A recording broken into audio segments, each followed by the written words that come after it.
Kamu lagi cari kulkas satu pintu yang terjamin kualitas dinginnya maksimal dan gak rewel produknya? Gua kasih 4 pilihan produk kulkas satu pintu yang menurut gua terbaik dan ada plus minusnya ya. Pertama, gua merekomendasikan produk kulkas satu pintu dari merek Panasonic, tipenya NRAF171, kapasitas liter 151 liter dengan ukuran dimensi panjang 52 cm, lebar 51 cm, tinggi 111 cm. Kulkas dari Panasonic ini mempunyai desain yang modern dan warna yang estetik. Tersedia beberapa pilihan warna, ada warna hitam, glossy, dan warna abu-abu metalik. Dari material oke banget, pintu yang terbuat dari bahan metal, bagian atas freezernya menurut gua udah pas untuk ukuran kulkas satu pintu. Didukung juga dengan pencairan otomatis untuk bunga esnya ya, atau namanya auto defrost. Bagian dalamnya lebar, rak kulkas dan laci kulkas tebel, beda dengan kulkas merek lain pokoknya ya. Untuk rak kulkas ini memuaskan banget dari merek Panasonic. Nah, untuk konsumsi daya listrik yaitu kurang lebih 67 watt, bergaransi 1 tahun servis, dan untuk spare part ya,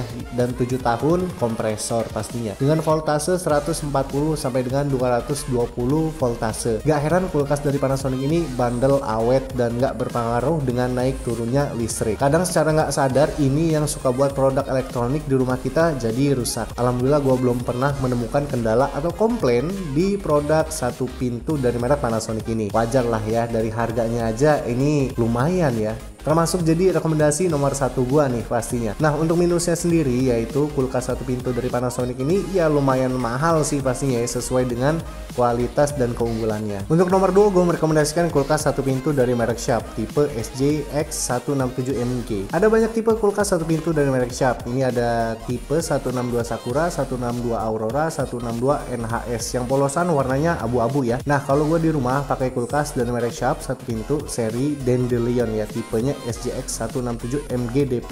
Langsung aja kita bahas untuk kulkasnya. Awal beli, gue beli kulkas Sharp satu pintu tipe SJX167MG-DP. Ini tahun 2021 karena kulkasnya murah dan bahkan sampai sekarang masih awet dan bagus untuk gue gunakan ya. Cuma minusnya bahan yang seri MG ini mudah lecet walaupun kalian bersihkan bagian pintunya menggunakan Kanibo basah ya. Kedua, pintu penutup freezer mudah banget copot. Jadi kulkas gue di rumah tipe MG ini udah nggak ada lagi pintu freezernya. Jadi kalau dinginnya itu oke banget ya. Untuk bunga es gue di rumah udah banyak, tapi tenang, ada auto defrost yang bisa mencairkan bunga salju secara otomatis. Untuk bahan material lebih tipis dibandingkan dengan Panasonic. Panasonic tebel banget ya. Untuk menyimpan telur dan minuman, kulkas dari Sharp ini kayak cuma di pagar aja, jadi was-was takut yang kita simpen bakalan jatuh gitu ya. Lanjut, kelebihannya juga kulkas dari Sharp ini mempunyai kapasitas liter 133 liter, udah bergaransi selama 5 tahun kompresor, mempunyai ukuran dimensi yaitu panjang 54 cm, lebar 53 cm, tingginya 97 cm. Konsumsi daya listrik lebih tinggi dari Panasonic. Daya listrik kulkas Sharp ini adalah 84 watt, masih rekomen lah ya untuk dibeli, nggak sampai 100 watt sih. Untuk voltase kulkas Sharp ini yaitu 220 sampai dengan 240 voltase, lebih tinggi nih dari Panasonic ya. Tapi gue pakai masih aman-aman aja nih di rumah. Untuk bagian freezernya ini gue kira lebih besar freezer Sharp daripada Panasonic ya. Nah, kalau kalian mau beli kulkas dari Sharp ini tersedia banyak pilihan tipe dan warna yang banyak, jadi nggak gue sebutin satu-satu ya. Gua tampilin aja deh di slide.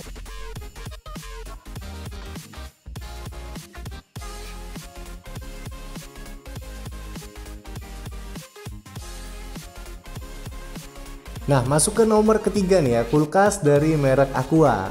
Tapi bukan merek minuman loh ini ya. Flashback dulu deh ya, dulu namanya produk ini dari Sanyo ya. Nah, kalau ini pasti pada tahu kan ya. Sekarang itu udah ganti nama menjadi Aqua Electronic. Ini nih untuk kaum mendang-mending tapi bagus. Bagusnya dari mana dulu nih? Pertama gue bakal share kelebihannya dulu aja lah ya. Ada beberapa tipe dan warna juga untuk kulkas satu pintu dari merek Aqua ini. Ada tipe 185 MDS, 185 MSB, 185 MSG. Kalau salah coba bantu revisi dia ya kalau gua salah nih seandainya ya. Tapi di video ini gue merekomendasikan untuk seri Galaxy tipe AQRD 185 MSB. Sebelumnya gue udah bahas di video YouTube gue khususnya untuk produk Aqua ini.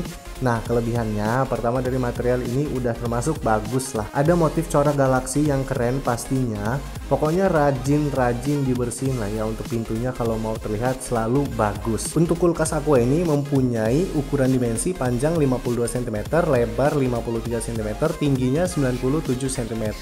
Kalau kita perhatikan lagi di bagian dalam, yaitu untuk bagian freezernya besar ya, beda dengan merek kulkas yang gue sebutin di atas. Aqua termasuk ukuran freezer yang besar nih. Untuk pencairan bunga esnya itu udah ada ya, yaitu namanya auto defrost. Materialnya bagus walaupun masih bagus Panasonic sih ya, dari ketebalan laci dan raknya. Kalau konsumsi daya listrik yaitu 67 watt. Nah, karena nggak ada keterangan voltase, gue masukin aja kategori standar voltase hitungan yang sama ya, yang mungkin seperti SAP yaitu 220 sampai dengan 240 voltase. Lebih aman ya kalau di rumah lagi naik turun tegangan listrik, baiknya dicabut aja colokan aliran listrik pada kulkas biar si kulkas Aqua ini tetap awet dan nggak gampang rusak. Nah, untuk harga kulkas dari Aqua ini nggak beda jauh ya dengan harga kulkas dari merek Sharp-nya.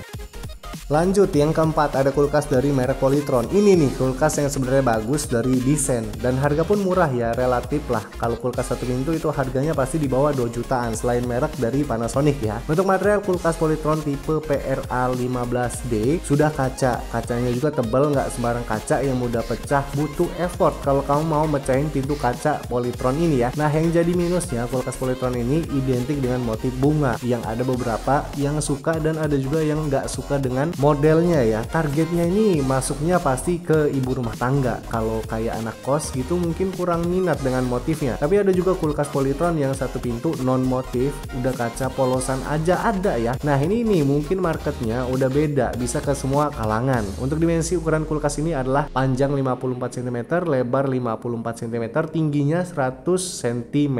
Material rak dan lacinya juga udah tebel. Mau bagian rak ataupun lacinya juga udah tebel semua ya. Cuma memang sedikit lebih rewel aja ya kulkas Polytron ini, karena pernah dalam waktu 1 bulan ada 2 komplainan kulkasnya nggak dingin. Yang mau nggak mau harus diservis dong, yang penting kan ada solusinya ya. Jadi kesimpulannya gue kasih ratingnya setiap brand mulai dari Panasonic gue kasih nilai 9 dari 10. Kenapa nggak 10? Karena ya pasti masih ada minusnya nih. Untuk bagian freezernya kurang besar, lain dari itu semuanya oke sih menurut gue ya. Lanjut produk Sharp, dari Sharp gue kasih nilai 8,5. ini udah bagus loh, harga terjangkau sesuai dengan materialnya. Kalau untuk Aqua gue kasih nilai 8. Terakhir merek Polytron gue kasih nilai 8 juga ya. Tapi kalau untuk seandainya gue mau beli Aqua versus Polytron, ini mungkin gue bakal beli Polytron ya. Ya tentunya buat kalian yang bisa menentukan produk mana yang cocok buat kalian, itulah yang harus kalian beli. Oke, sekian aja untuk video kita kali ini. Semoga bermanfaat buat kalian yang udah menonton. Jadi kalian tidak bingung lagi ya untuk mencari produk kulkas satu pintu mana yang rekomendasi dan cocok buat kalian. Oke, jadi buat kalian yang suka dengan video ini, di like videonya, share, komen, dan jangan lupa di subscribe ya. Oke, sekian aja dari kita. Assalamualaikum warahmatullahi wabarakatuh.